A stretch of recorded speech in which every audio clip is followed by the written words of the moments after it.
right. Thank you so much and welcome today for another episode of Teamology. I'm super excited for this guest, Wilson. I've known, gosh, how long have we known each other, Wilson? It's been a minute. 10 years? Early Ben days, Early Ben days.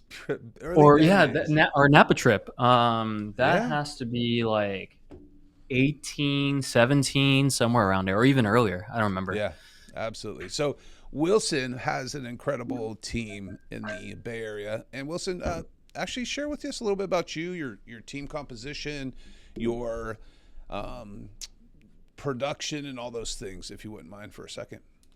Yeah, so our team is now. I mean, we have a team and a team ridge. Okay. So people on a brand and people actually on the traditional side of the team. Our team is about 12. We probably have an additional dozen people on the team ridge, so we have over 22 dozen agents, 24 agents. Um, our best year we did 250 million. Our worst year we did 160 million over the last couple of years.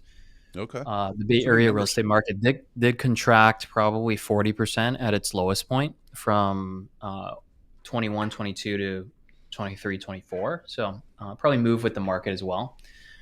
And this year we're on pace to help probably 220, 230 million, which is our average price point's about 1.3. So a little short of 200 million or 200 people, 200 families.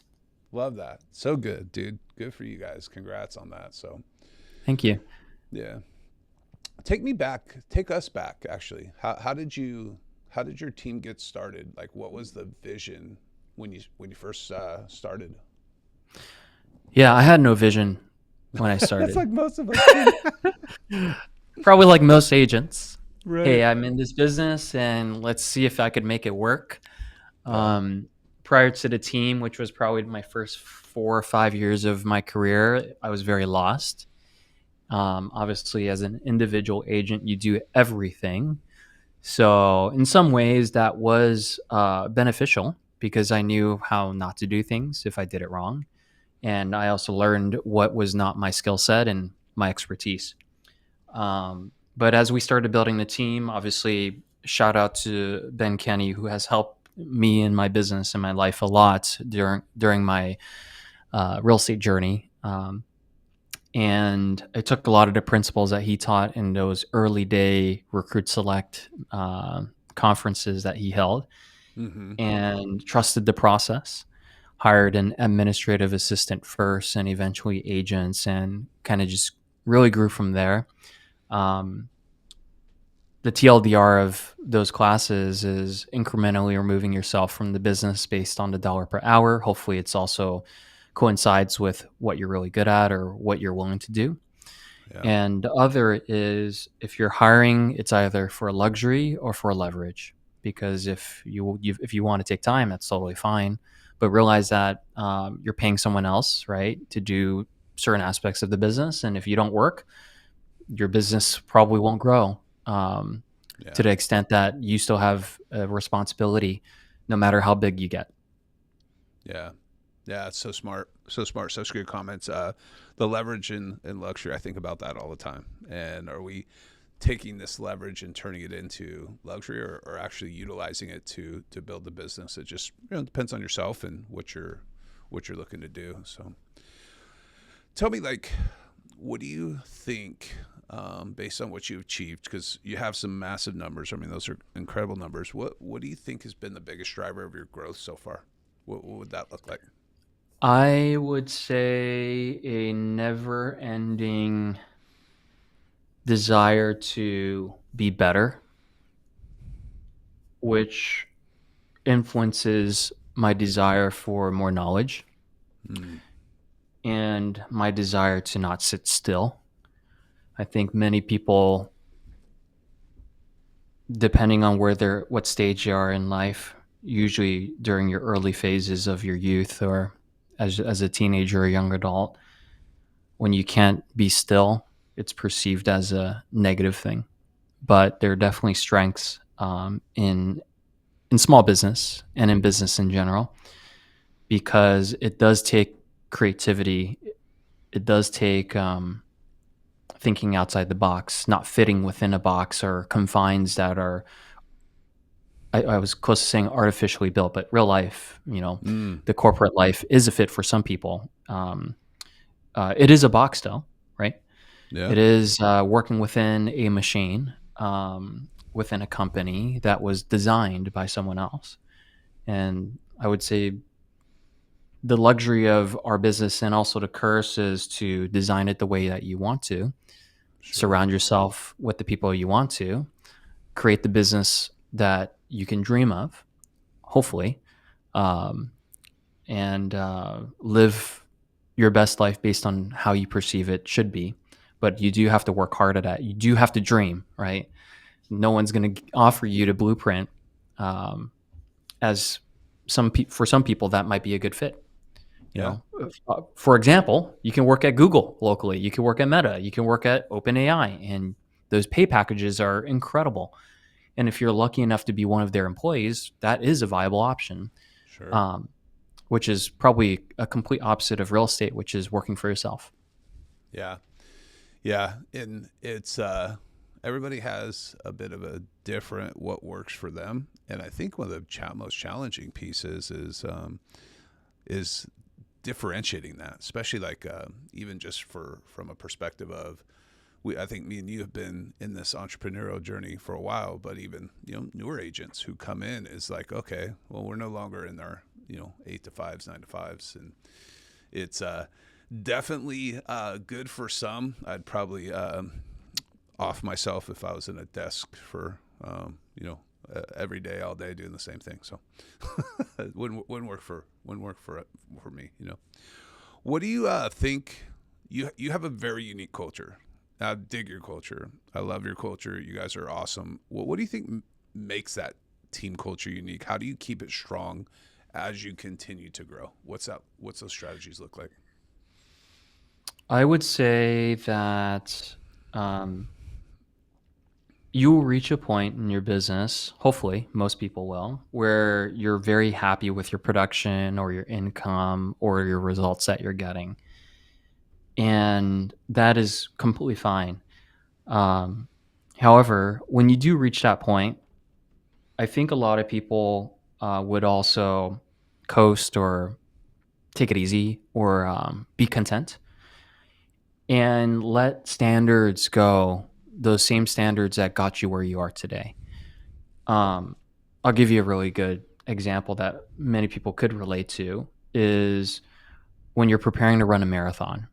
And in preparation, there's so many things that you have to do, from eating right, from sleeping well, from running a certain amount of miles leading up to the actual event.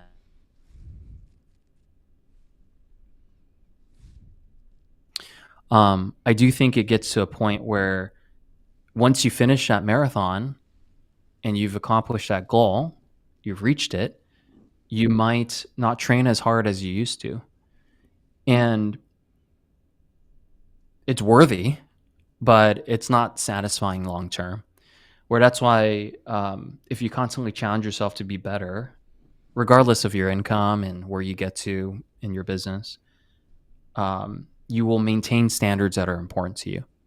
And that's a long winded way of me answering your question. I still show up for meetings. Do I have to show up for meetings? No, I have a mentor that leads the meetings. Yeah, I might lead one meeting of the three that we meet in person as a team, but that's a choice that I still decide to make. And that's what keeps our culture strong, at least one of those components, because I do feel like there's no such thing as a passive business owner and also a passive real estate investor. There's sure. always some sort of active management that's required, no matter how active, more or less. Um, so keeping standards to the extent that they're important to you, and it kind of trickles down from there. If it's important to you and you're the leader, you're perceived as the person that's upholding a standard that's important for everyone else. Um, Yeah. yeah. I think you may have heard Ben talk about this. Is the job of a leader is to cast the vision and get in the back and push, right? So Hmm. love that. Yeah, so good, so good. What about when you're bringing on new agents or new partners? Excuse me, new partners in your organization. What's been your biggest lesson in building others?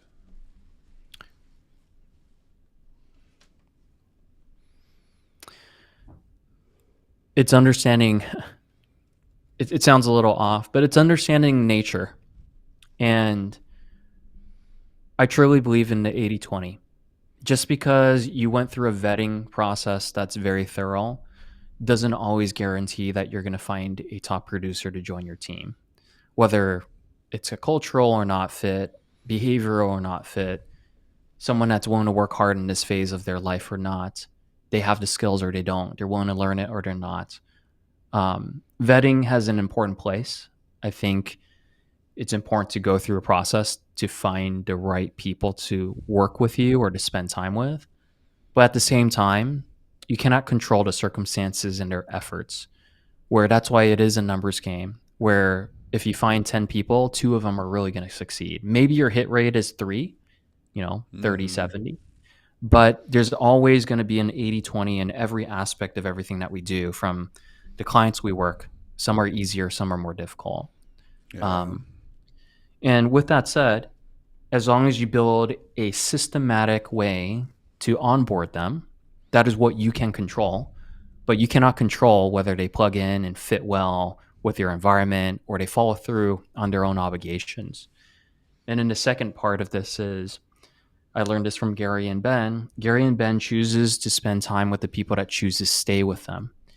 And I don't doubt that Jake gets more time with Ben than I do because Jake's in Ben's world. And that's no judgment on Ben, right? Ben's doing what makes the most sense for him and where he's at. And I respect that. And I learn from that. And if someone decides to leave our business, I respect that decision. But I also respect myself to decide who I'm spending time with. And those are the people that choose to stay with us. Yeah. Yeah, and I would even add to that too is something I learned, which was one thing that we do is we tend to um, focus on the folks that aren't doing well, That's right, right. or that aren't putting the effort in, and we're trying to show them and quote fix them, right? I'm a big believer. And I just have to implement. I'm a big believer of, hey, how you show up on day one is usually how you're going to show up within your real estate career, day one and week one. And so we spend all this time and then we forget to spend the time with the top producing people, right? And then also who gets forgotten is that middle, that messy middle where those people can be essentially brought up into that top producing. So it's interesting you say that. I love that. I love that. Such Yeah, it's good insight. interesting in personal development too. I think we have our strengths and our weaknesses. We have behaviors that help us and hurt us. And there was a period of time that I did focus on my weaknesses. Mm-hmm. And the incremental gains of the weakness sometimes is not worth the squeeze of just focusing on what you're really good at. And I think that's what I realized about the successful people that I admire. We're all flawed, but they don't focus on their flaws. They focus on what they're really gifted at or good at. True. And if they focus in that lane, they make it work. They surround themselves with the people that could help cover their blind spots. Yeah, absolutely. Let me ask you this. If you could fully capitalize on one opportunity in your business right now, which one do you think would unlock the greatest potential for your organization? Um, I think there's two. I can't say it's one, but really it's both lead gen for different purposes. On one end, I think that if you create the lead opportunities, agents will be there, closings will be there. So um, for us, it's content, it's social farming, it's creating a brand, it's creating an audience, it's consistently delivering a message. That has been top of mind for the last year, and I think we're definitely hitting stride and momentum in doing that. Exactly how to quantify how we benefit from that, I can't say for certain just now, just because we're in the midst of creating something. And I, as much as we have goals, I don't want to say specifically what it will look like because I've never gone to the future before where I've built a successful um, content engine or audience or brand for that. And the second is, if there's leads and there's people that we need to help, it scales with headcount. We need more agents. And that's another different sales funnel to find the right people to join our business. Revisiting Keller Williams Market Center, there's a reason why it's called the 40-10-4, because there is attrition, there is volume, there is recruiting, there's signed contracts. And whether that's exactly your market, your team, I'm sure it's a different set of numbers, but there's targets to hit. So recruiting is one, and then creating lead opportunities is another. So both of those are the most important focuses for our business. Love that. Love that. What would you say is one tool, system, or strategy that you have implemented that's you couldn't live without? That's been a game changer for your business. What's that look like? I would say it is creating systems and hiring people to follow through on those systems. And what Ben always talks about is inspecting what you expect, because if you don't inspect it, then of course they will fall out of what your expectations or your minimum standards are, because it's not about your minimum standards at that point. It's just what they think is right for them to do. So Yeah. if we're the people that cast a vision and know where we're going, we cannot expect that from the people to work for us when we give them the opportunity to operate, but not everyone's a visionary. Not everyone's going to think about the future. So we can't blame them for not checking in on them. Yeah, that's a good point, right? Very good point. Tell me a piece of advice to another team leader who wants to scale, let's say to your level, or what would that look like? What would you share with someone who's has aspirations to scale? Yeah. I think having the desire to do so is equally to less important to the fact that you have to do some things consistently on a daily, weekly basis. It takes a lot of patience. Whether you're showing up 3 times a week and it's yourself currently, to eventually you're going to have to show up for your team 3 times a week. Are you keeping those meetings and commitments consistent with yourself? Whether it's creating a 1 or 2 or 3 primary lead levers that you're currently servicing as well, and it's messy because you're a solo agent, to eventually creating those lead levers to be big enough to be serviced by your agents that you're going to recruit, but you don't have yet. That has to be done consistently. To being mindful of constantly challenging yourself to learn, whether it's skills to talk to clients or skills to talk to your team members. That's an ongoing thing that you have to work on, that you have to consistently work on. It could be as simple as time blocking time for your meetings, time blocking time for your lead gen, time blocking time for your skill building. And it feels really slow in the process in a moment.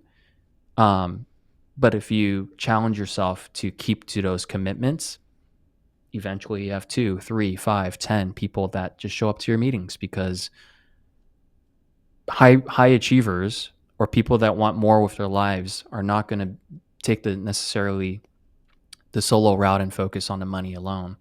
There are people that work better within a team in different functions, and unless you're consistent yourself and can prove to the world that you're willing to go through that and eventually put it out there that you're building something, no one's ever going to know about you. And of course, if you're not consistent doing either of those, you're not going to grow and learn to be able to be in a position, even if someone stumbles upon your business, for you to find some sort of partnership that's win-win to work together. Yeah, it's so good, dude. So good. I always like to end with book recommendation. What do you got? What's your book recommendation? Let's hear that. I'm reading mine. I'm reading currently is Science of Scaling. Great book. Sounds like a good book. I probably should explore. To Oh, be you haven't read honest, that? You haven't read that? I have not. Oh man, it's so Um, good. So to good. be honest, I haven't been that big in books recently, but I've been really big at consuming podcasts, whether it's Spotify or YouTube. Love that. But if I were to recommend a book, There's several that I consistently revisit just because I think they're very principled or they have really good teachings. 7 Habits, Stephen Covey. The Road Less Stupid, Keith Cunningham. Atomic Habits, who's the author? I remember his face, but Obstacles the Way. And the Almanac of Naval Ravikant. That one's so good, dude. So good.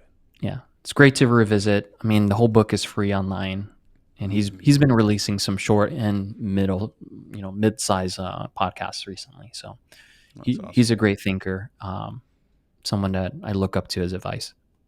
Love it. Well, Wilson, so if someone, let's say they want to reach out to you, whether they had maybe a referral or even if they were thinking about partnering with you in real estate, what areas are you in, and how would they get a hold of you? How would they best get a hold of you? Yeah. So we serve the Bay Area, and more particularly, most of our service is San Francisco and San Mateo counties. So the Peninsula, as we call it. They could reach out to me through email, hello@theownteam.com, or Instagram, Bay Area Wilson. Okay. Bay Area Wilson, and hello at OWN team. The Own Team, TheOwnTeam. Yeah. Okay, gotcha. Cool. Awesome, man. Well, thank you so much for spending the time. I know you're a busy man. We appreciate you taking some minutes and sharing your wisdom. And until next time, we will see you, and reach out to Wilson if you have any questions. So thank you. We'll see you next time. Cheers.